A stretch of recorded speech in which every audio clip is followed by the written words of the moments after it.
Hi there, thanks for stopping by. In today's video, I'm going to show you how to make a square button using only a piece of wool fabric and some sewing thread. Further on in the video, I'm also going to show you how to make the same button using other types of fabric and give you some embellishment and decoration ideas. So let's get started.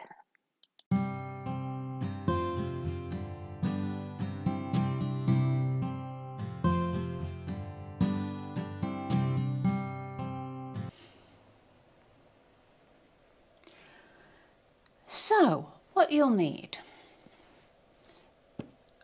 some thickish fabric.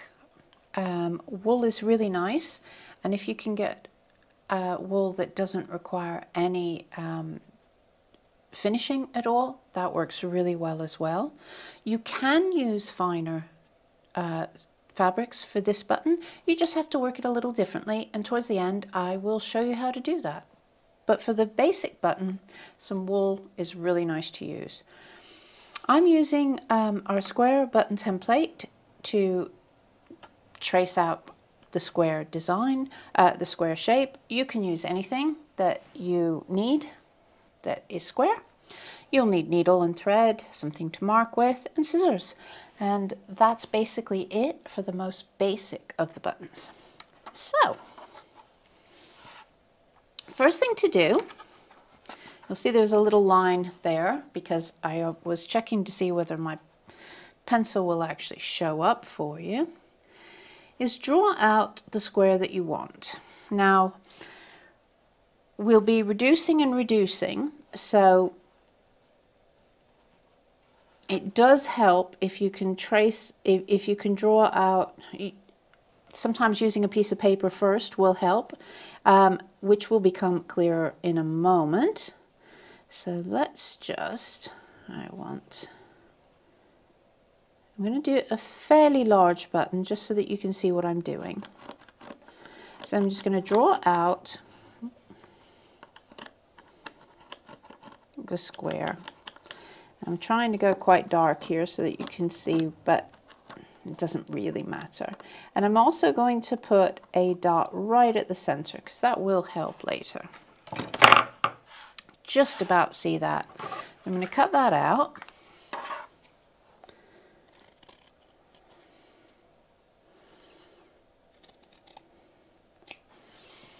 It seems to be a thing that most of the wool I have is darker colors. Okay. Now, so that you can see what's happening, I'm going to zoom in just a little bit here.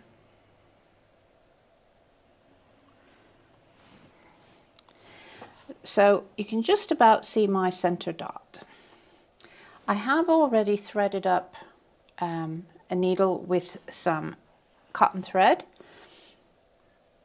just so that I can secure this in place.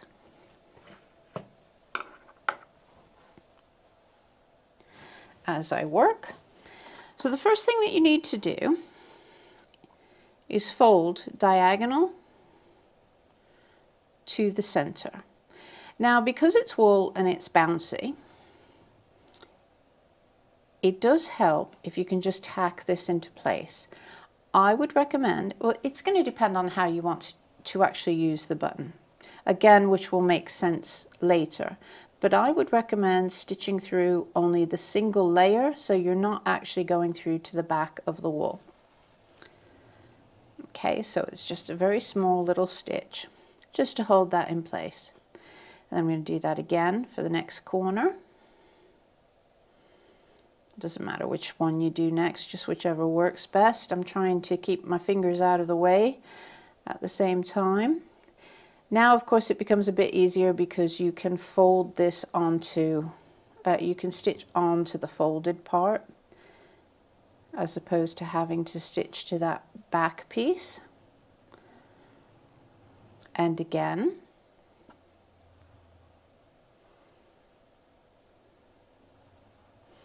So you've created a little envelope, which in itself could be used quite cleverly. And then the fourth. Now that as its own does actually look quite nice, and if you were felting it or whatever, you could firm that up, but it is still just a folded piece of fabric at the moment and not really perfectly strong for using as a button.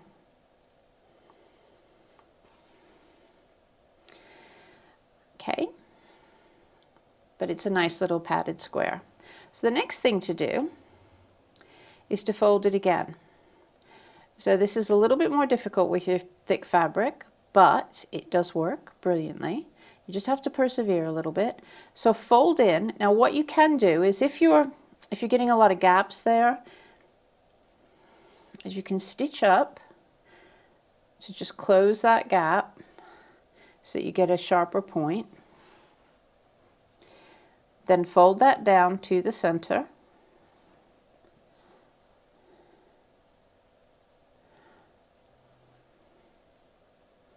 And then you can stitch that in.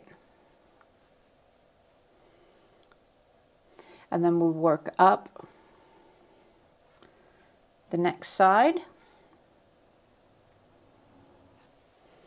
just to close in that gap so it doesn't spread apart when we fold it.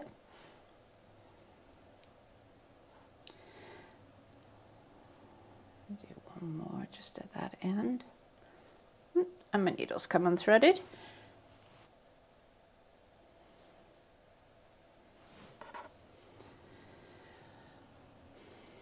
And then fold back in, and again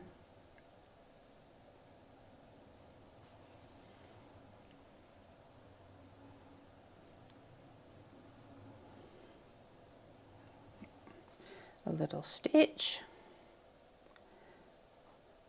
I'm going to go up this one next.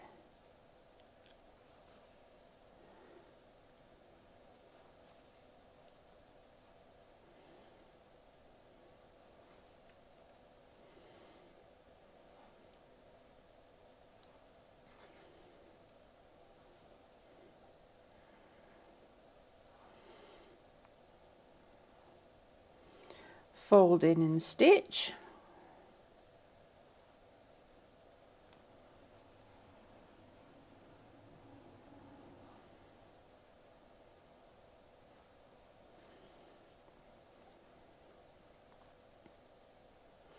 And then the last, and it looks like I've gone a little bit off center here, so I'm going to manipulate this as I stitch that piece down so that it's more central.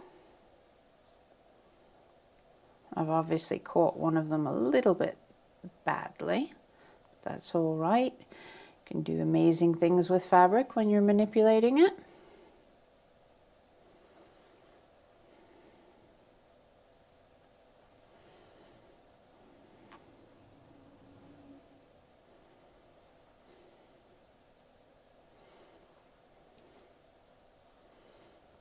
Up, back down to the center. I'm not quite gathered that last bit, it's spread apart a little, so I just want to close that into a nice point and then fold that down.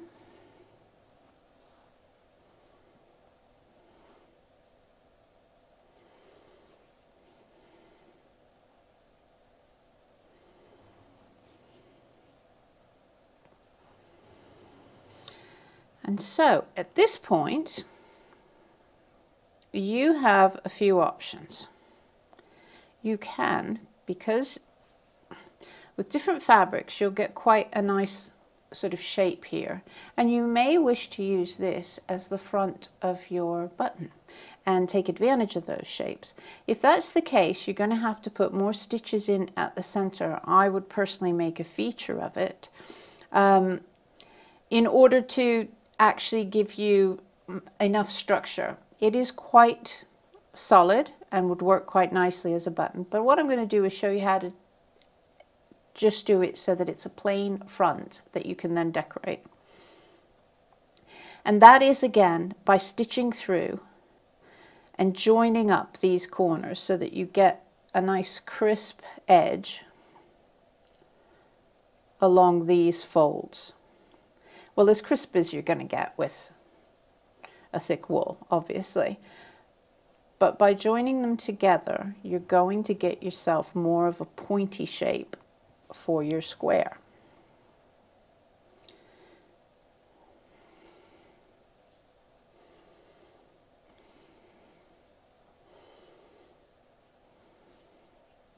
I'm not going through to the front at all on this. I'm just working from the back and through the layers at the back. And if you really wanted to, and you're into needle felting, you could also needle felt once you have this shape.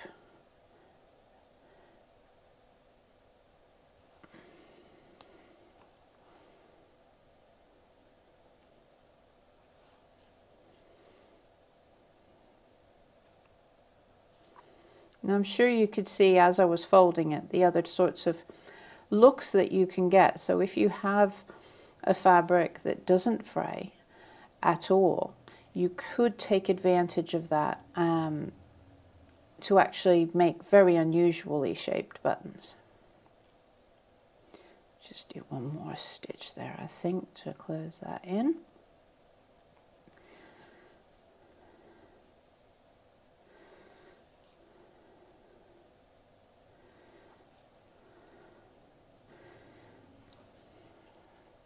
If you're making any of those wool applique handbags, this is really a great way to make up a button without any extra materials that can match perfectly with just your little piece of wool or tweed.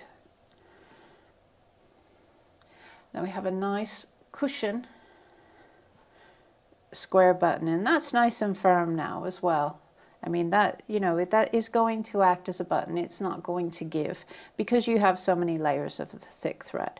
So I'm just going to finish this off. I'll show you how to pop a little shank on it so that you can stitch right through it if you want to. And you can, of course, decorate it if you wish, but for a sort of plain and sort of more stylish button, this is a great option. Just a little bit different from your circular buttons.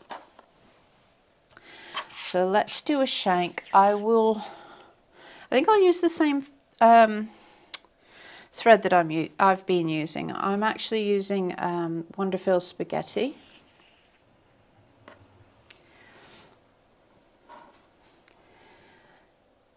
So I've just brought my needle up at the center of the back of the button, and I'm going to use the little tool from our slicker tool set, and I'm just going to choose which of these little knobs I want to make the depth of my loop.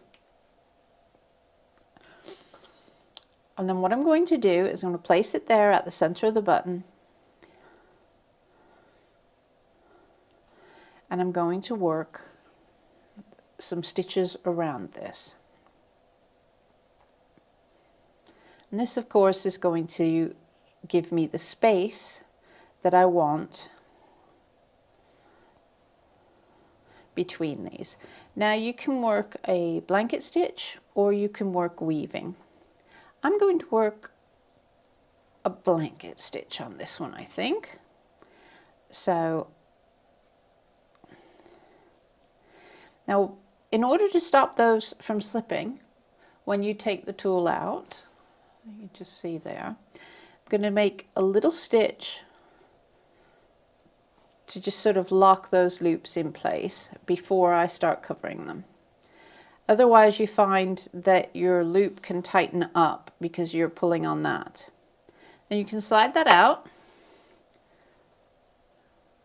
Sorry about that. Right, you can slide that out and you can see you've got a little loop there. And so now that loop just basically needs to be covered, and I'm going to cover it with a blanket stitch.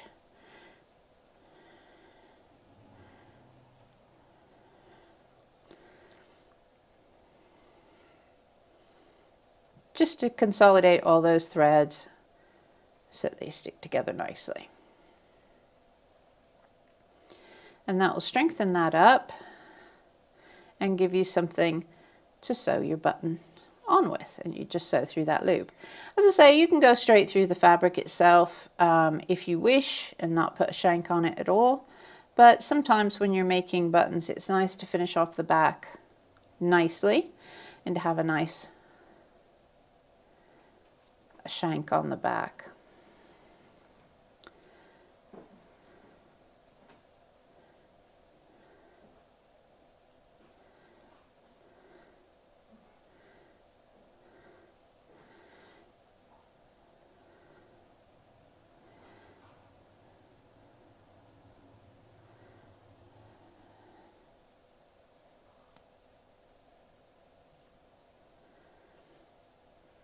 I'll do one more just to make sure I'm as close to that edge as I can be.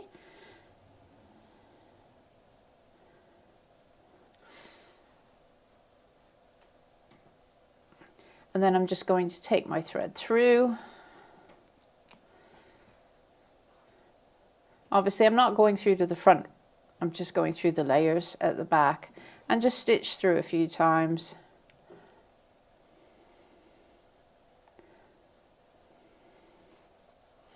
Then work a little knot here, and then take that through as well and pull tight, and then that knot should sink into the fabric nicely. I can just trim that, and then one little button for a suit or something like that. Very simple, very plain, but I think quite stylish when you use a nice wool. Now, that doesn't mean you can't decorate it. And of course, you could go ahead and work stitches around the side. You could work decorative stitches over the top if you're doing your different wool appliques. You can do all sorts of different stitches over that, which is really, really brilliant. If you're going to use a fine fabric, such as a cotton, choose something that will fold nicely. Otherwise you may struggle a little bit. If you want to use something that doesn't fold really nicely, maybe try starching it. And if you are using something that has a print, remember that the print needs to be on the outside and you're folding in on the wrong side. So any of your marks and so on the wrong side. Now, just as before, I'm just going to connect the points here just to hold everything in place. I like to decorate. A bead works really well here, for instance, but at the moment I'm just going to finish this off because you've got two options, and I want to show you that first before I do any decoration. Because as you can see, this is a bit, because we've used the finer fabric, it's really not suitable as a button. It's a pretty little shape, but it's not going to work as a button. So you need to actually strengthen that. Now, we could have put a square inside before we folded, and that is one option, and it works very well. So you could put a small square of thick interfacing in there. That works great. Or you can double it up to make a back. So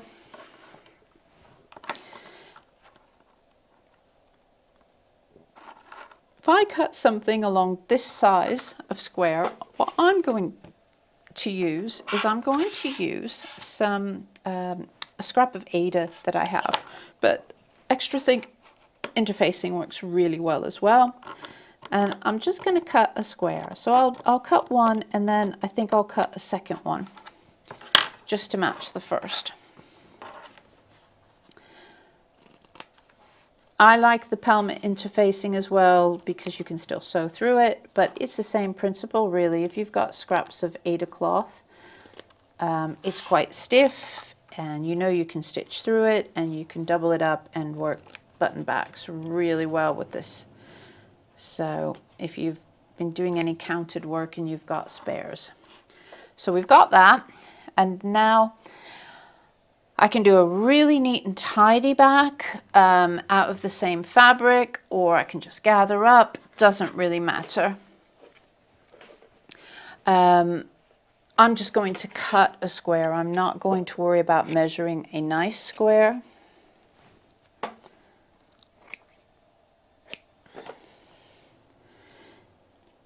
And I'm just going to fold over and then stitch in, because it doesn't matter, this isn't going to show. You can stitch it very nicely. If you stitch in the corners first and then like so, you'll get a nice finish on the edge, which is important. But you can just sort of gather it if you want. That's entirely up to you. Okay, so this method of working a back, basically covering a shape up with fabric, is a really nice way of working backs for many types of buttons, so it's worth bearing in mind. So I'll show you it all the way through. And of course you can use this method with your the wool button that we made as well. Don't go through, you just want to stitch this covering fabric onto itself or onto the backing piece, but you don't want to go through to the other side. The side we're sewing on isn't going to show, so we don't have to worry about that.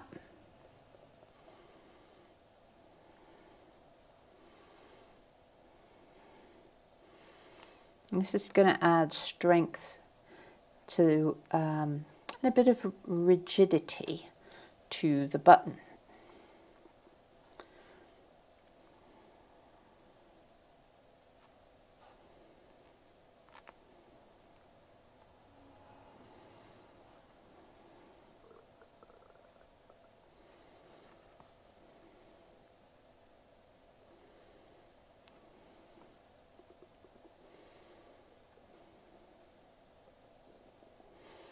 You can use cardboard for this if you wish. You know, if you're somebody who has a die cutting machine, you can die cut out some nice even squares. Great, go for it.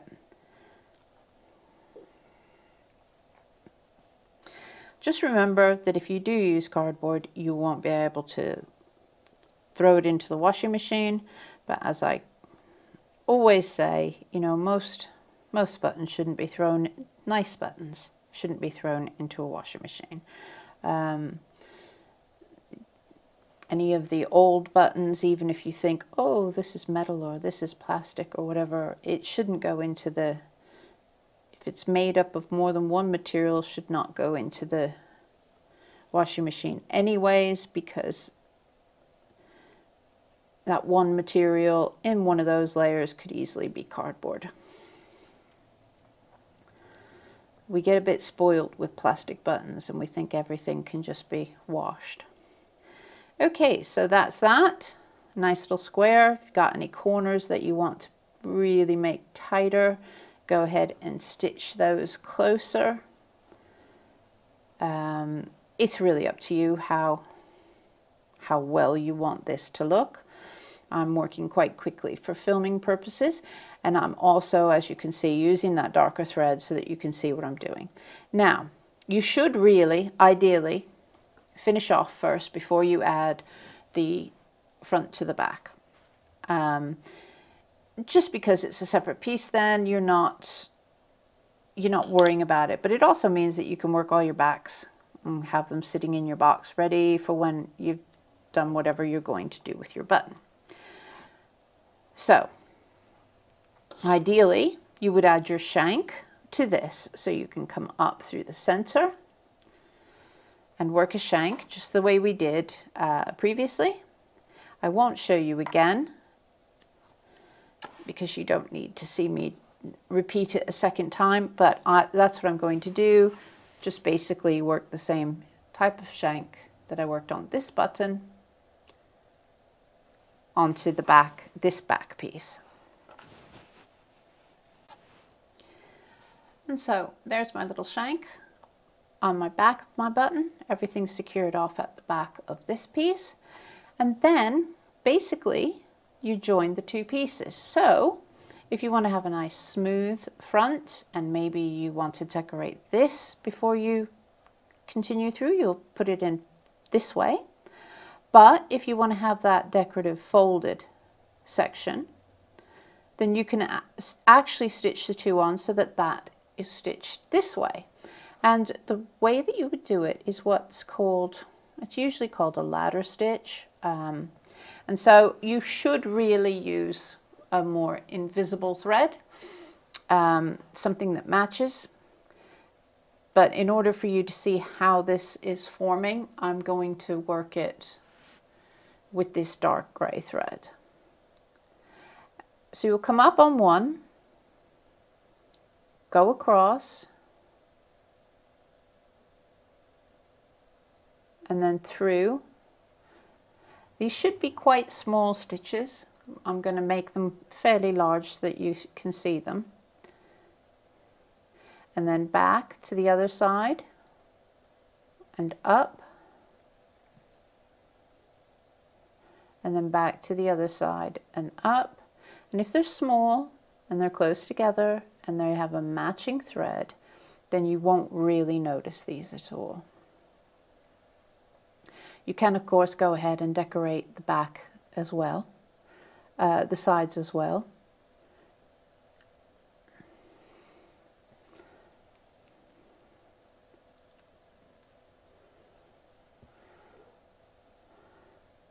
Or you could work needlework over the top of these when you've finished.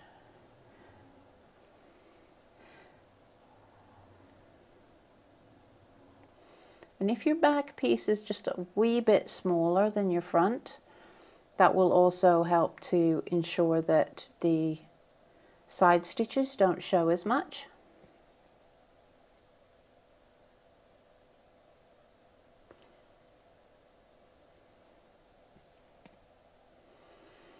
I hope I haven't gotten too blurry at some of those points there. I just looked up and it was a little blurry, so I shall carry on in case I can't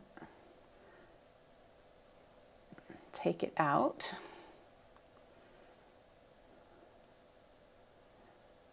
So there you have, obviously undecorated, but a nice button that has got a bit more strength to that. You can put as many layers as you wish on the bottom piece. You can pad as well to make it stiffer. And then obviously any decoration that you add will also help to add to the finished button. And so here's just a few other ideas of what you can do with this square button. There's something like this where it's very, very simple, but I've utilized the folds to work some embroidery and worked some embroidery around the edge. Very, very simple. That I have used the interfacing inside. That is worked on an Ada, so it already has some stiffness, but I've also added a small amount of some more Ada actually inside of that, so that gives it enough stiffness to be able to make a nice decorative button, and so you can work your embroidery on it. Something like this, very much as the first button, just a wool button, but a little bit of embroidery, just a chain stitch around the edge, and so it just adds a little bit of difference and no additional padding or structure with that. Something like this, again, there's no additional padding, but I could put in some interfacing or a square mold. I've used the fold side, but I have placed a piece of non-fraying wool inside of it and folded over it, so you just get a little peek of what's inside. Now that's really nice. You can use satins and fold those around a mold as well to make an unusual button. And these two are the two designs that are in my Fabric Buttons book. So again, utilizing the folds to create more interest in the button in this particular one, and then decorating it, and a back which has the helmet interfacing, and this one which is more stuffed through, back with padded interfacing, and then decorative embroidery on the top. Thanks very much for watching. I hope you enjoyed that video and that it gave you some nice ideas for how you can use up bits of fabric. And I hope to see lots of square buttons over in our Gina-B Silkworks Facebook group. Do please click subscribe, hit that like button, leave me a comment. All helps the algorithms. And take care of yourselves now. Bye-bye.